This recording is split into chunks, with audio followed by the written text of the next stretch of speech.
Hello and welcome to a brand new series called PES Premier League 2017-2018 that will shortly be starting live streaming on Atheist SW's YouTube channel. This will be played using PES 2017, not the brand new game, which from what I've played is very little difference really. They've improved some aspects. They finally managed to get player selection sorted after about 10 years of it being somewhat broken, and it's a little bit more fluid animation wise, but apart from that it doesn't seem like it's a massive change. And to be honest, I love 2017. I think it's a fantastic game. It plays really well, and I'm not done with it, and I've got no intention of buying the latest game really. So instead I am going to buck the trend of the yearly upgrade, and I am going to play an entire season of the Premiership with every single team. So the way that will work essentially is I will play every game and I will control every team, and I will choose through a toss of a coin which team I will control for each game.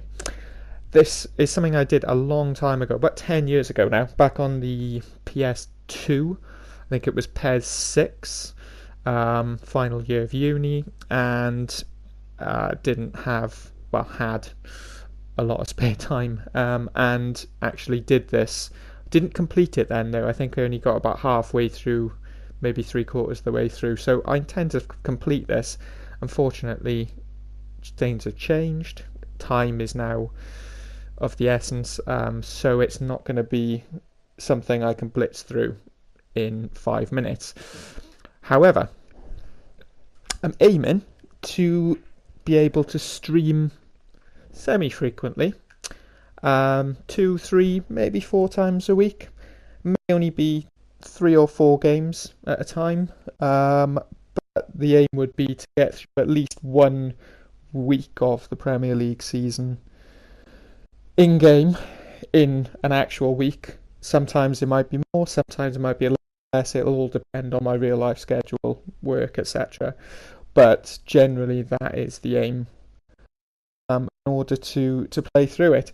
Now what I've done, you're just looking at this screen right now, which is very boring, but what I've actually done is I've gone through and I have changed all of the transfers to the current, just waiting for the transfer window to actually close to finalise the last few transfers, but I've done up to about midday-ish. So you've got Liverpool here, we've got Alex Oxlade-Chamberlain moved on deadline day, amazing signing for Swansea, Renato Sanchez, he's already there, so it's almost up to date. I'm just waiting for those last few hours to go through. As I speak, actually there's about half an hour till the door slams shut, and after that we'll have some up-to-date squads, and it's going to be good. It's going to be good to play with the new teams.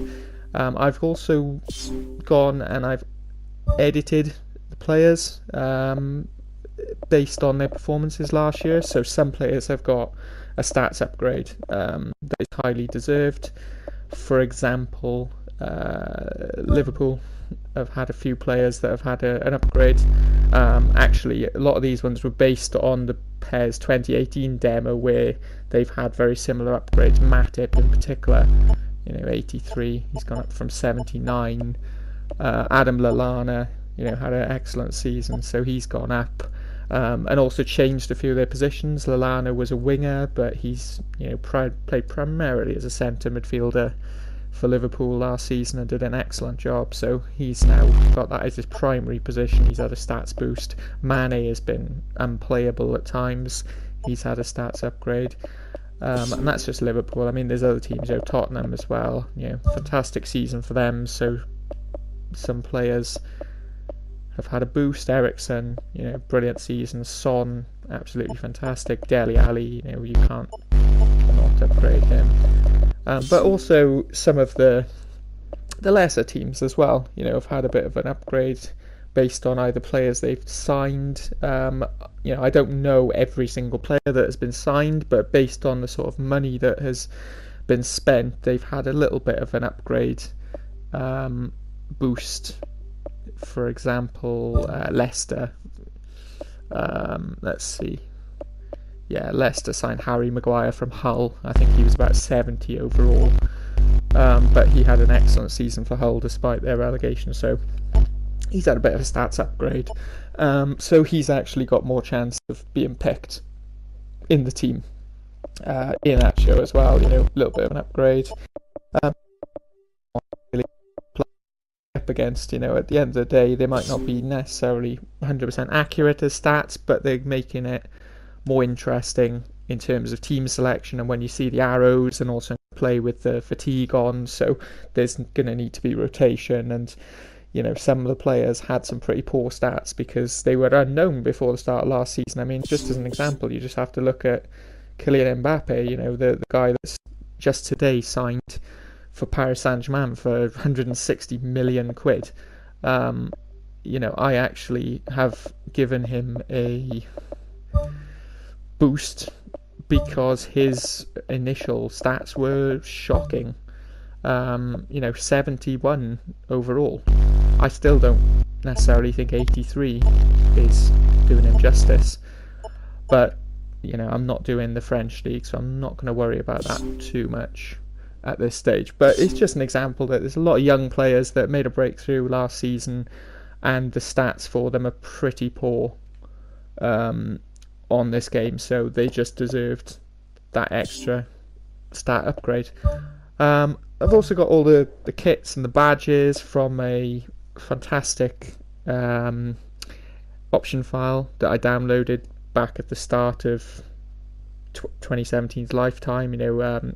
Winning 11, I believe it was, option file, fantastically done. I mean, the quality is superb of the strips and things. This is Chelsea's, just to give you an idea of what you're looking at. It's it's very detailed. It's last year's strip, but it doesn't really bother me. I'm not going to go and get a brand new option file. It probably doesn't even exist with all of this year's strips. It looks the part as far as I'm concerned. So I'm quite happy with that. There's another one, Tottenham. Just have a look at the top two and just see what they look like. But all of them are, really brilliantly done. It's a lot of detail in them, and the settings and things as well. Because Konami actually made it a lot easier to import option files finally in this version of the game.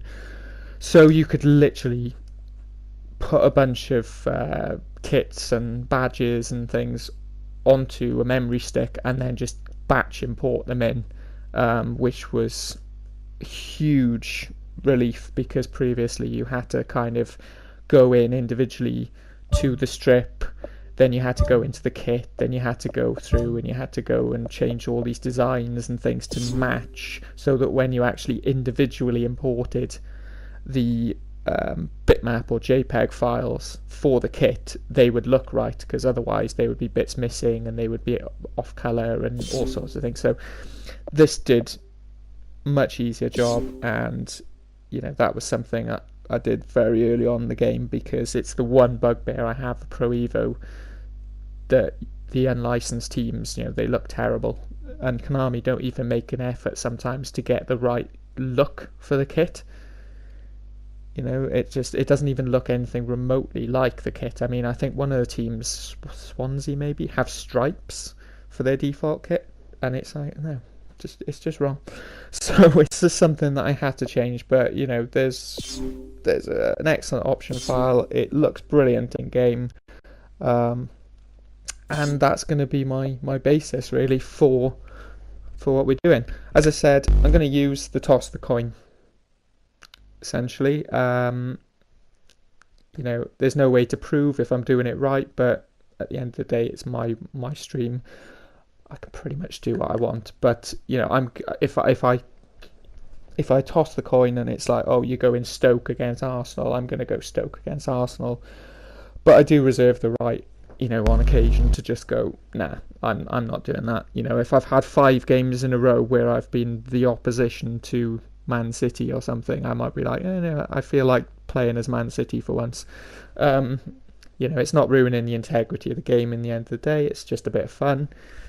And it's just going to be interesting to see how it plays out, because I'll be playing on top player. Superstar. Top player is actually too easy. Superstar, the AI get a bit of a boost.